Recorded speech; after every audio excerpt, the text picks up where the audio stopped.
नमस्कार दोस्तों। हम भारत का संविधान पढ़ रहे थे। आज हम पढ़ेंगे संघ की कार्यपालिका के बारे में। संघ की कार्यपालिका मतलब भारत सरकार, संघ मतलब भारत सरकार, कार्यपालिका मतलब सरकार होता है और सरकार मतलब मंत्रिमंडल होता है, जिसे हम कैबिनेट के नाम से भी जानते हैं। तो कार्यपालिका मतलब सरकार और सरकार का अर्थ है मंत्रिमंडल, जिसे हम कैबिनेट के नाम से भी जानते हैं। तो जो संघ की कार्यपालिका होती है उसके सबसे शीर्ष पर हमारा राष्ट्रपति होता है, हमारे प्रेसिडेंट ऑफ इंडिया उसके सबसे उच्च स्तर पर विराजमान होते हैं।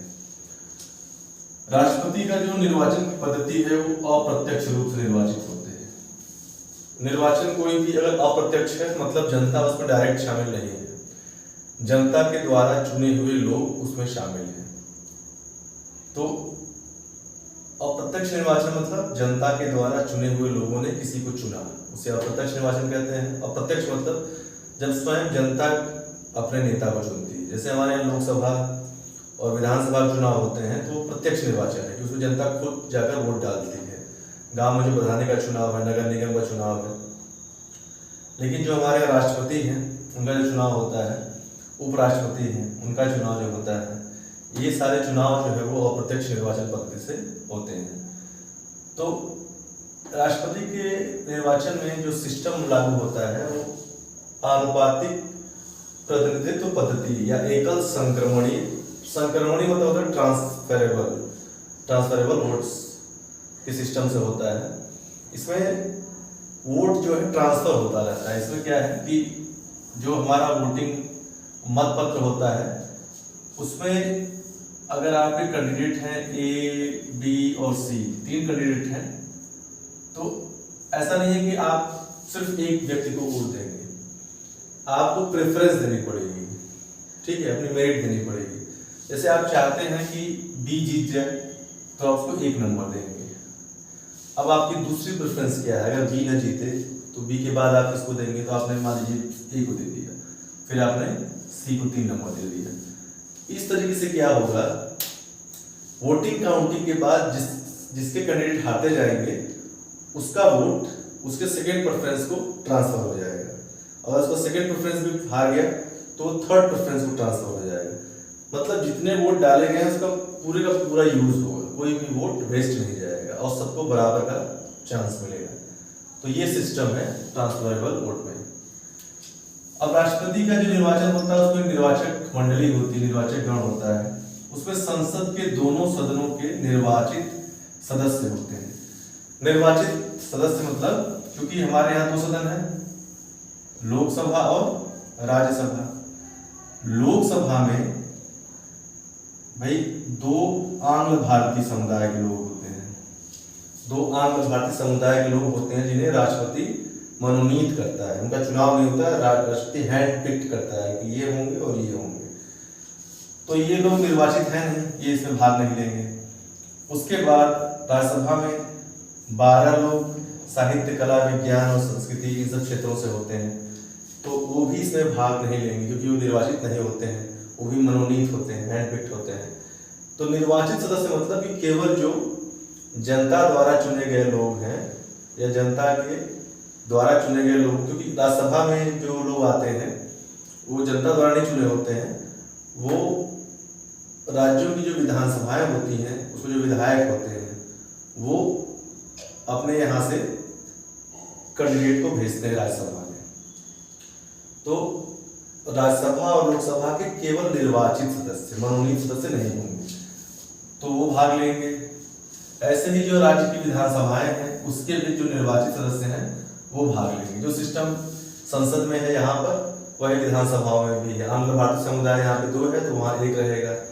तो इस तरीके से निर्वाचित सदस्य भाग लेंगे। क्यों यहाँ केवल विधानसभा है, यहाँ लोकसभा और राज्यसभा दोनों है संसद में, लेकिन विधानसभाओं में विधानमंडल में केवल विधानसभा है, क्योंकि राज्यों में बहुत सारे राज्यों में 2 सदन होते हैं, विधानसभा और विधान परिषद।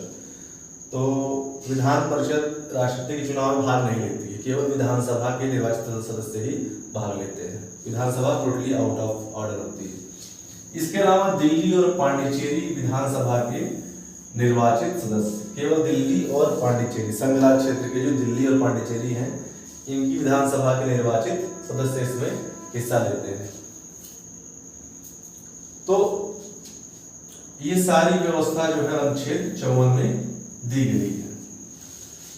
अब ये सवाल उठता था कि भाई राष्ट्रपति के निर्वाचन के लिए प्रत्यक्ष निर्वाचन क्यों नहीं किया गया।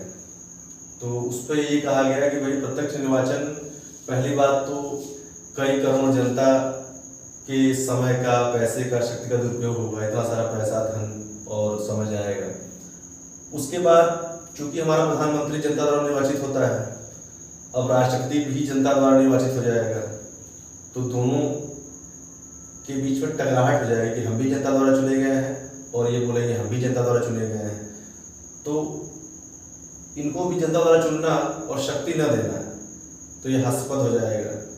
तो इसीलिए प्रधानमंत्री ही हमारे देश का असली जो लीडर है वो है, और संवैधानिक रूप से राष्ट्रपति सर्वोच्च होता है, लेकिन व्यवहारिक रूप से प्रधानमंत्री के पास और उसके मंत्रिमंडल के पास ये सारी पावर होती है। दूसरी जो है, इसमें राष्ट्रपति का कार्य जो कि औपचारिक होता है, इसलिए भी ये सही है। राष्ट्रपति बनने के लिए योग्यताएं होनी चाहिए, वो कम से कम 35 साल की एज होनी चाहिए आपकी। दूसरी, आप लोकसभा के सदस्य बनने के योग्य होने चाहिए। मतलब लोकसभा का सदस्य नहीं हो वो समस्या नहीं है, हो या ना हो दिक्कत नहीं है। लोकसभा का सदस्य बनने की योग्यता होनी चाहिए। मतलब लोकसभा सदस्य बनने के लिए जो योग्यताएं होती हैं वो आपके अंदर होनी चाहिए। और राज्य सरकार के अधीन किसी भी जगह पर कहीं भी किसी लाभ के पद पर न हो। तो लाभ के पद पर नहीं होना है, लाभ के पद पर नहीं होना है, ठीक है। तो ये सारी योग्यताएं, भारत का नागरिक होना चाहिए, 35 साल, कम से कम 35 साल लोकसभा के सदस्य बनने की योग्यता होनी चाहिए, लाभ के पद पर नहीं होना चाहिए और भारत का नागरिक होना चाहिए, और दिवालिया और पागल तो होना नहीं चाहिए, ये भी है। तो इस तरह ये योग्यताएं राष्ट्रपति के लिए जरूरी है। तो राष्ट्रपति की जो पदावधि होती है वो 5 साल होती है। 5 साल तक वो अपने पद पर रहता है। वो पुनर्निर्वाचन का हकदार है, मतलब एक राष्ट्रपति दोबारा भी चुनाव लड़ सकता है। जैसे कि हमारे यहाँ डॉक्टर राजेंद्र प्रसाद 2 बार राष्ट्रपति बने थे, सर्वपल्ली राधाकृष्णन।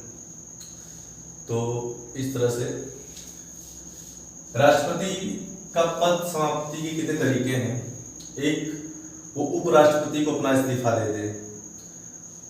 दूसरा, या तो उसकी मृत्यु हो जाए, और या फिर महाभियोग की प्रक्रिया है जिसके द्वारा उसे हटाया जा सकता है, 56 में है।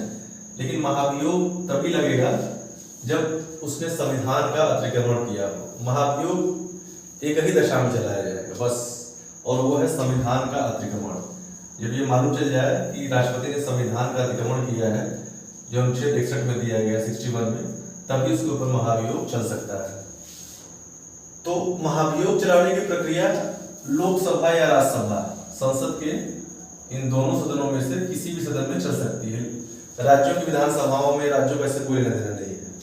महाभियोग की प्रक्रिया केवल संसद में ही शुरू होगी। दोनों में से कोई भी सदन जिसको लगता है कि राष्ट्रपति ने संविधान का अतिक्रमण किया है, चाहे राज्यसभा हो चाहे लोकसभा हो, वो दूसरे सदन में जाके आरोप लगाएगा। अगर मान लीजिए राज्यसभा के लोग को ऐसा लगता है कि राष्ट्रपति ने संविधान का अतिक्रमण किया है, तो राज्यसभा के लोग लोकसभा में जाकर ये आरोप लगाएंगे। लेकिन इसके पहले जिस भी सदन को आरोप लगाना है वो 14 दिन की लिखित सूचना देगा राष्ट्रपति को, और 1/4 सदस्य जो है उस सदन के इस संकल्प को पारित करेंगे। जो संकल्प पारित होगा, प्रस्ताव पारित होगा, उसको कम से कम 1/4 सदस्यों का समर्थन होना चाहिए, और उस प्रस्ताव को उस सदन के 2/3 बहुमत से पास होना चाहिए। तो जब ऐसा होने के बाद दूसरे सदन में वो पहुंचेगा प्रस्ताव, दूसरा सदन उसकी जांच कराएगा, उसके लिए कमेटी बैठाएगा। राष्ट्रपति को अपना पक्ष रखने का पूरा मौका दिया जाता है। राष्ट्रपति खुद आएगा या अपने जरिए, किसी के जरिए अपना पक्ष रखेगा। अब अगर दूसरे सदन ने जांच की और पाया कि हाँ राष्ट्रपति ने संविधान का अतिक्रमण किया है, तो वहां से जब प्रस्ताव पारित हो जाएगा महाभियोग का, तो उस दिन से राष्ट्रपति का जो पद है वो रिक्त हो जाएगा और राष्ट्रपति को अपने पद से हटा दिया जाएगा। तो इस तरह से महाभियोग की प्रक्रिया काम करती है। और जो हमारे यहाँ देखिए, किसी भी लोकसभा, राज्यसभा, विधानसभा का कोई भी मेंबर राष्ट्रपति बनना चाहे तो बन सकता है, लेकिन जिस दिन से वो राष्ट्रपति बनेगा उस दिन से उसका वो पद खत्म हो जाएगा, चाहे वो लोकसभा का मेंबर हो, चाहे राज्यसभा का हो, चाहे विधानसभा का हो, तो उस दिन से उसका पद खत्म हो जाएगा। कोई भी व्यक्ति चाहे मंत्री हो वो भी राष्ट्रपति पद के लिए चुनाव लड़ सकता है, लेकिन चुनाव जीतने के बाद उसे अपना वो पद छोड़ना पड़ेगा। पुनर्निर्वाचन भी हो सकता है राष्ट्रपति का। इसके अलावा जो उपराष्ट्रपति हैं, जब उपराष्ट्रपति का निर्वाचन होता है तो उपराष्ट्रपति के निर्वाचन में संसद के दोनों सदन ही होते हैं, केवल संसद के दोनों सदन के कुल सदस्य होते हैं, कुल सदस्य टोटल। जैसे राष्ट्रपति में क्या था कि संसद के दोनों सदन के सदस्य तो होंगे लेकिन निर्वाचित होंगे, केवल जिनका निर्वाचन किया गया। लेकिन उपराष्ट्रपति के चुनाव में पूरी संसद भाग लेती है और केवल संसद ही भाग लेती है, केवल संसद ही उपराष्ट्रपति के चुनाव में भाग लेती है। राज्य की विधानसभाएं भाग नहीं लेती हैं, जबकि राष्ट्रपति के चुनाव में राज्य की विधानसभाएं भाग लेती हैं। तो उपराष्ट्रपति के चुनाव में पूरी संसद भाग लेती है।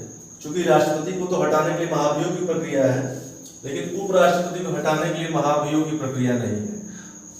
उपराष्ट्रपति चूंकि राज्यसभा का पदेन सभापति होता है, पदेन सभापति, और इसको जो वेतन मिलता है उपराष्ट्रपति को, वो भी राज्यसभा के पदेन सभापति होने का ही वेतन मिलता है। उपराष्ट्रपति का कोई वेतन नहीं है। उपराष्ट्रपति राज्यसभा में जो पदेन सभापति बनता है, उसकी अध्यक्षता करता है, उसका वेतन उसको मिलता है। तो उपराष्ट्रपति को हटाने के लिए राज्यसभा में बहुमत से प्रस्ताव पारित होगा, बहुमत से, और इस बहुमत वाले प्रस्ताव से लोकसभा को सहमति होनी चाहिए, लोकसभा की सहमति होनी चाहिए। तो राष्ट्रपति अपने पद से हट जाएगा, तो उपराष्ट्रपति अपने पद से हट जाएगा। तो उपराष्ट्रपति को हटाने के लिए वो साधारण प्रक्रिया है, ऐसा प्रस्ताव जो राज्यसभा ने बहुमत से पारित किया हो और जिससे लोकसभा सहमत हो। तो ये उपराष्ट्रपति को हटाने की प्रक्रिया है। इसके अलावा जब राष्ट्रपति की पदावधि समाप्त होती है तो अगर मृत्यु से होती है एकाएक, तो उस समय उपराष्ट्रपति जो है राष्ट्रपति के रूप में कार्य करना शुरू कर देता है और किसी भी दशा में 6 महीने के अंदर नए राष्ट्रपति का चुनाव हो जाना चाहिए। और जो भी नया राष्ट्रपति बनेगा वो जिस दिन से राष्ट्रपति बनेगा उस दिन से पूरा 5 साल का कार्यकाल पूरा करेगा। और अगर राष्ट्रपति बाहर गए हैं, विदेश गए हैं या बीमार हैं, किसी वजह से अपना काम करने में असमर्थ है, तो भी उपराष्ट्रपति उनके कार्यों को करेगा। दरअसल 1960 के पहले ये व्यवस्था संविधान में नहीं दी गई थी और न इसके बारे में कोई स्पष्ट धारणा थी, क्योंकि उस पर राजेंद्र प्रसाद 15 दिन के लिए सोवियत यात्रा पे गए थे 1958-59 में। राधाकृष्णन ने उनका कार्य देखा था, उस वजह सर्वपल्ली राधाकृष्णन राष्ट्रपति थे। और उसके बाद फिर कुछ दिन के लिए राजेंद्र प्रसाद बीमार भी हो गए थे गंभीर रूप से, तो उन्होंने खुद कहा था कि राधाकृष्णन उनका कार्य देखें। तो राष्ट्रपति कब अपना काम करने में असमर्थ और कब नहीं है, इसके बारे में संविधान में कुछ नहीं लिखा है। ये राष्ट्रपति में ही ये शक्ति या धारणा नहीं है कि वो कब ऐसा महसूस करता है। तो जब भी ऐसा होगा उसमें उपराष्ट्रपति उसके कार्यों को करेगा। और जब उपराष्ट्रपति राष्ट्रपति के रूप में कार्य करता है तो वो राष्ट्रपति के वेतन और भत्तों का हकदार होता है। इसके अलावा जो है राष्ट्रपति के मरने के समय अगर उपराष्ट्रपति भी न उपलब्ध हो किसी वजह से, तो ऐसे समय में भारत का जो मुख्य न्यायाधीश है, चीफ जस्टिस ऑफ इंडिया, वो राष्ट्रपति का कार्य करेंगे। और अगर सुप्रीम कोर्ट के चीफ जस्टिस भी ना हो तो सुप्रीम कोर्ट का जो सबसे ज्येष्ठ या सबसे वरिष्ठ न्यायाधीश होगा वो राष्ट्रपति के रूप में कार्य करेगा। एक समय हमारे यहाँ से घटना घटी थी 1969 में, जब राष्ट्रपति जाकिर हुसैन की मृत्यु हो गई थी और जो वीवी गिरी उपराष्ट्रपति थे वो राष्ट्रपति का चुनाव लड़ने के लिए उन्होंने अपने पद से त्याग कर दे दिया था। तो दोनों पद खाली हो गए थे। तो उस समय जो सुप्रीम कोर्ट के चीफ जस्टिस थे हिदायतुल्ला जी, उन्होंने राष्ट्रपति के रूप में कार्य किया था। तो इस तरह से राष्ट्रपति और उपराष्ट्रपति की पदावधि, उनकी नियुक्ति, निर्वाचन की प्रक्रिया ये स्पष्ट किया गया पूरा इसमें।